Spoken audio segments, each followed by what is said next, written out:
Imran Khan, thanks for joining Deutsche Welle. So I want to start by talking about the war in Ukraine. This is, of course, it's the biggest war in Europe in many decades since the Second World War. It's a war that is threatening to throw tens of millions of people around the world into hunger. It's a war that's driving inflation in Pakistan. I want to make sure that our viewers understand your position on the war. Are you prepared to condemn the Russian invasion? Well, Richard, let me say one thing. First, I want to clarify that I am basically an anti-war person. I do not believe that military solutions exist in this world, because when you try and solve one problem with a military operation, you actually end up creating a lot of other problems, as is the case with the Ukraine war, as was the case with Iraq war, in Afghanistan for 20 years. They created so many other problems. So here's someone who opposed all these wars. And so if I was consulted about the Ukraine war, I would certainly have advised not to go into that. Having said that, I have a certain... If I may just interject there, because you have said this in the past and made the point that you opposed the Iraq war and you opposed the Afghanistan war. But you were very explicit in opposing those wars. You even stood in Hyde Park in London in 2003 and made a speech against the Iraq war. You condemned it very vociferously. Why are you not doing the same thing with the war in Ukraine? Well, let me say one thing. I was going to explain why. The reason is that Pakistan has our future is tied up with Russia in terms of gas, oil, and specifically wheat, because we have to import wheat from Russia because of our 220 million population. So when you start condemning people, you're taking sides. Basically, taking moral stands on international issues is very good. But when your country stands to suffer as a result of it, you have to have the luxury to be strong and rich enough to start making, taking sides. My point of view in this is very simple. I was then the Prime Minister. 220 million of people of Pakistan elected me. Their main interest was that I look after the interest of the people. And therefore, we wanted to have the luxury of remaining neutral in this war. But you were very open in your criticism of the United States, and Pakistan has also depended on the United States, billions of dollars of aid coming from the United States over the years. So are you suggesting that it's okay to criticize the United States publicly, even though you depend on them, but with Russia you have to treat them with kind of kid gloves? Is that the relationship with Russia? Richard's slight difference. When I was condemning the Iraq war or the Afghanistan war, by the way, Afghanistan war directly affects Pakistan. We already have over 3.5 million refugees, Afghan refugees in Pakistan. So what happens in Afghanistan, we get affected. But then I was the Prime Minister of Pakistan. And so I was, as a civilian, as someone who doesn't believe in wars, I could speak my mind. But when you become the Prime Minister, your responsibility then becomes the people of your country. And in our case, 100 million Pakistanis are vulnerable, either below the poverty line or just above.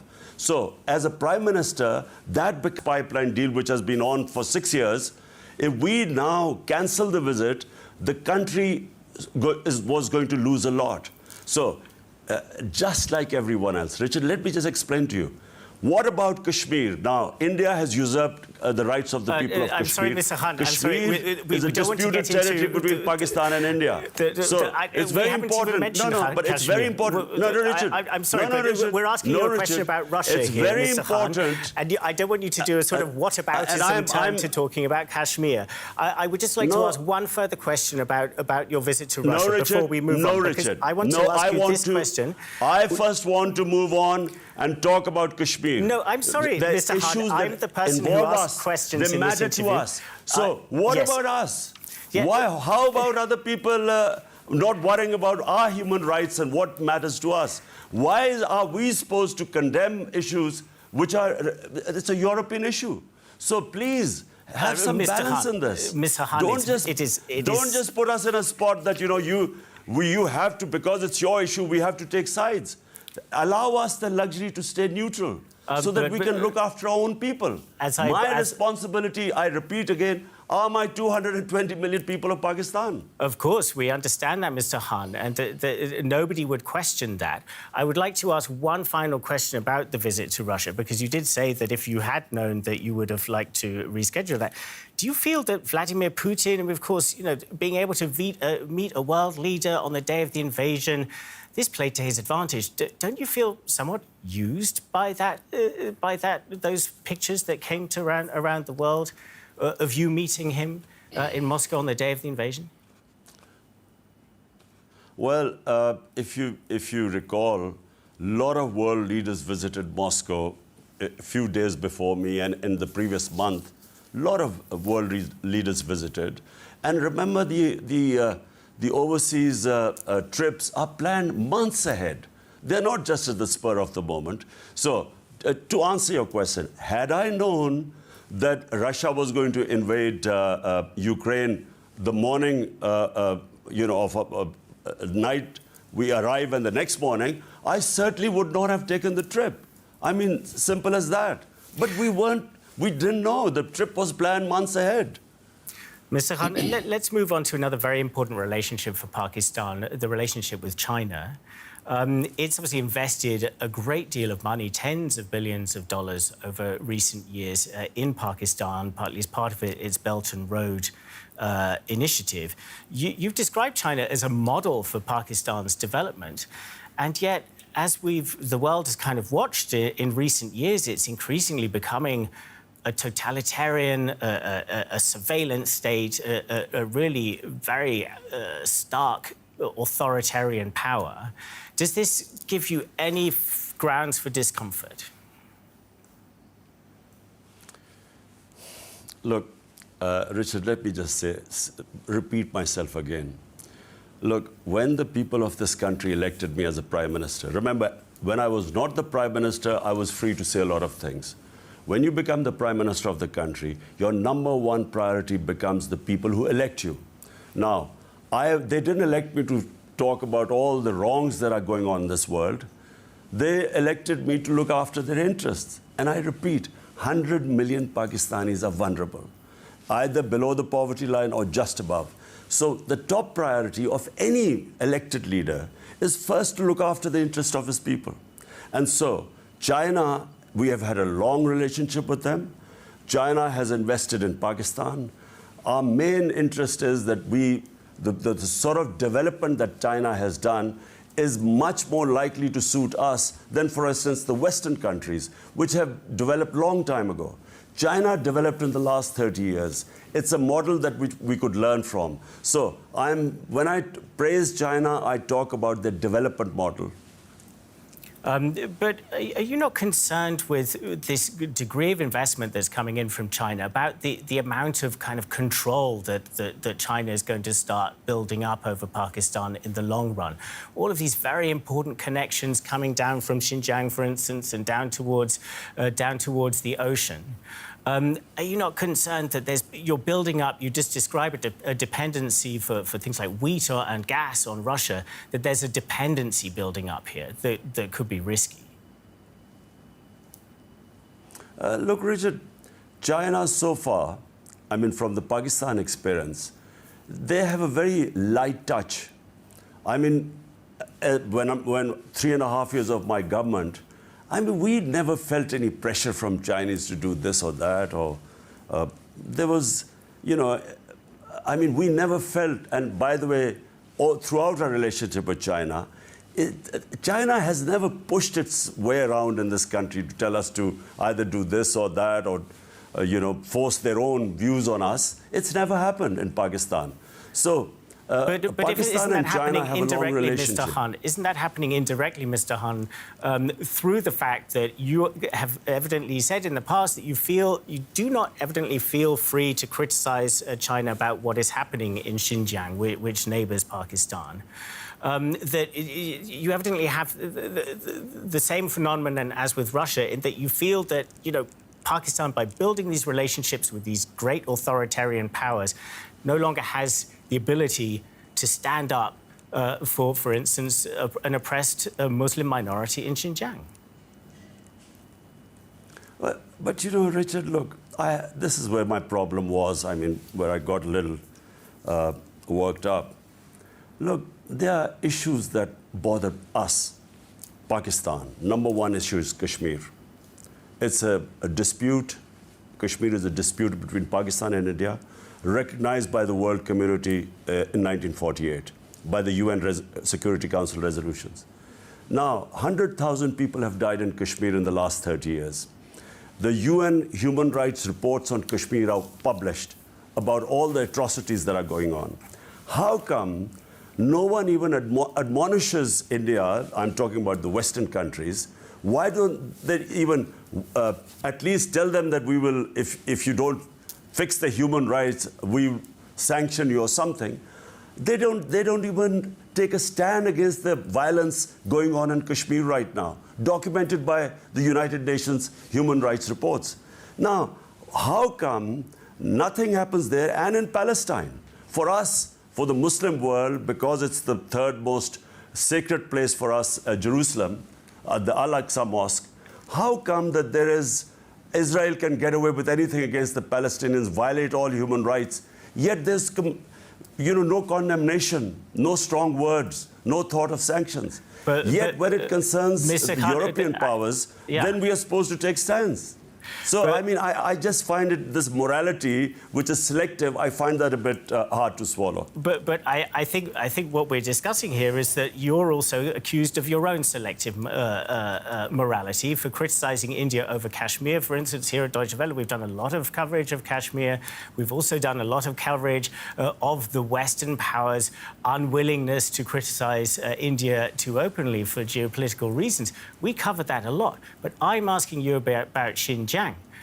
I'm asking you to explain, do you have your own double standards when it comes to the matter of Xinjiang and also when it comes to the war in Ukraine, that you are simply evidently not willing to criticize either openly? Richard, I'm not talking... You're a television station. You are free to criticize anyone. But your governments, how have they taken a stand on Kashmir, on what's going on there? In 2019, on 5th August, India violated international laws by taking away the statehood of Kashmir that was guaranteed to them in 1948. Now, was there any response? I spoke to the heads of states. I spoke to Angela Merkel. I spoke to Boris Johnson about what was going on in Kashmir. No response, because India is an ally. Now, the problem is not with DW, because you're a television station, you can do anything, but have your governments taken a stand?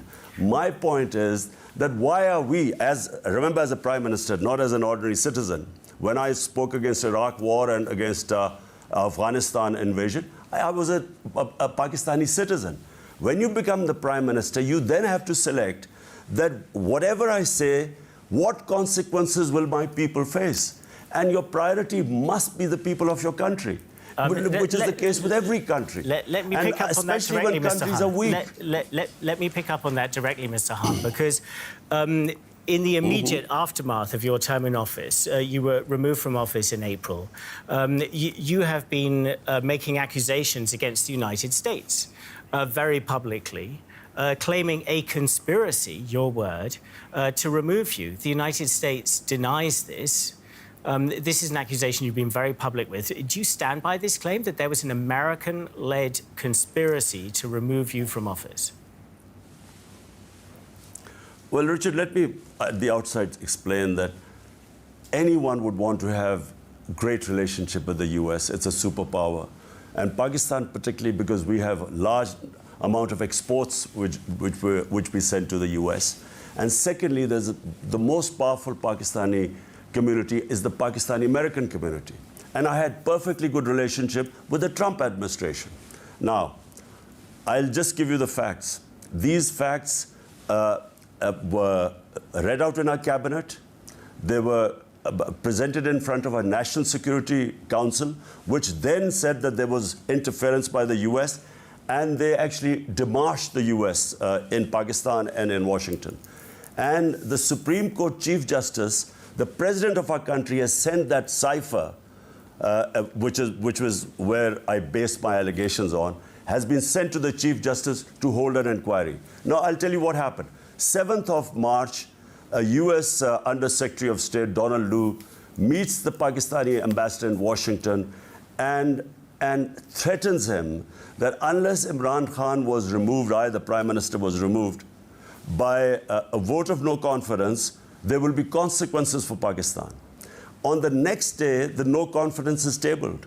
This threat was issued before the no confidence. So we have this cipher, official meeting between the ambassador and this Under-Secretary of State. This, then I saw that as well as it went to the president of the country. Now, after that, the moment he issued the threat, then came the no confidence motion, and then our people, my own party members and our allies, started abandoning us. So we have evidence. So, Mr. Khan, I would like to pick up the story at that point. So you have made these claims. The United States has denied that. Also, the military establishment in Pakistan has not used the word conspiracy in what you described there. And I would put it to you that is not all of this talk of an American plot really a way of obscuring a rather more simple truth, that what happened to you is that you lost support, you lost the confidence of Pakistan's military, that you had obviously some kind of falling out with General Bajwa, the head of the military, and this opened up the space for them to drop you and for you to be challenged. Well, Richard, let me just give you a bit of the background. I was in power for almost 4 years. The first 2 years, our country went through very difficult time. We inherited a bankrupt economy, one of the biggest current account deficits in our history. That can be easily Googled. Next year came the COVID-19. So first 2 years, we really went through, the country went through bad time, like, in the second, everyone all over the world suffered during COVID-19. But in the third and fourth year, Pakistan's economic growth was the best after 17 years. We grew at 5.6 and 6% respectively.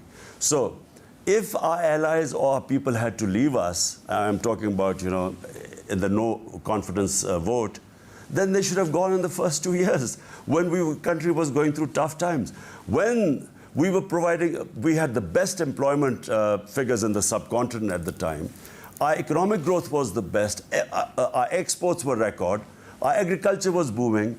At that time, for them to pull the plug, we know what happened because the American embassy was involved. It was meeting members, dissidents of our, within our party. But Mr. Khan, the American embassy was meeting them. So we have evidence. You haven't answered my question, Mr. Khan. Is it not the case that what was fatal for you was losing the confidence of the military? The military gave you their confidence in 2018. That helped you get into office. And now the military has dropped you. Richard, look, by me making accusations right now, whatever I say, the other people will deny it. The best is the president of our country has sent that cipher, the record of the conversation between our ambassador and Donald Lu. He sent it to the Chief Justice of Pakistan to hold an open inquiry. So the best way, we'll find out what actually happened if this inquiry is held. So, rather than blaming other people, let the inquiry come out with the results. But you seem very hesitant to criticize the military, to criticize General Bajwa. I mean, would you have concerns for your safety? Are you worried about criticizing the military publicly? I'm not worried about my safety. But the problem is that we live in a very rough neighborhood. We need a strong army. Just look around in the neighborhood we live. What is going on in the world? I mean, Syria, Libya, Afghanistan, Iraq, Yemen. So Pakistan needs a strong army. And so I would not want to do anything to undermine the strength of our army or to blame our army. What if individuals are involved? Well, let the inquiry find out. This is the best way. The Chief Justice of Pakistan can hold an open inquiry. We'll find out who were the players involved in this conspiracy. But don't you we think, feel Mr. it was a conspiracy, and let's see. But isn't this really the root of Pakistan's problems? Is the military stranglehold over real power? And that this is what has been holding the military back. I mean, Pakistan back. I mean, you say that Pakistan needs a strong military, but you don't need an all-encompassing, totally powerful military that is able to pick up and drop democratic leaders as they see fit. Don't you see that is Pakistan's biggest core problem? Well, Richard, look. Pakistan was a security state. Why it became a security state? Because the moment Pakistan was formed in we got our independence in 1947. 48, there was a small war with India. And so the fear in Pakistan that a 7 times bigger sized neighbor, and we started on the wrong foot with them, that's why we became dependent on our military. And so the military obviously got prominence. So therefore, whenever the democratic 3 times, well, let me just say 62 years, past 62 years, half the time we have been ruled by military, and half the time we have been ruled by these 2 families, the Bhuttos and the Sharifs. So, unfortunately, when you have military intervention, and when the democratic government comes after that, it takes time to evolve the democratic culture. And so it also, that balance between the military and the democratic government, I think the country is moving towards a stage where we will find that balance between a security state and a democratic state. And I feel we are moving in that direction. I feel if you have free and fair elections in Pakistan, we will move into that direction where we'll have that balance. Mr. Hunt, I would like to close with the question about exactly that. You've made it clear you want to try to get back into power. You want to battle another election. Will you commit here to accept the result, whichever way it goes? Or are you concerned that it might be rigged against you? Look, as it stands today, Richard, I'm afraid we have no confidence in the Election Commission, because it is totally biased. It is, so far its record has been terrible.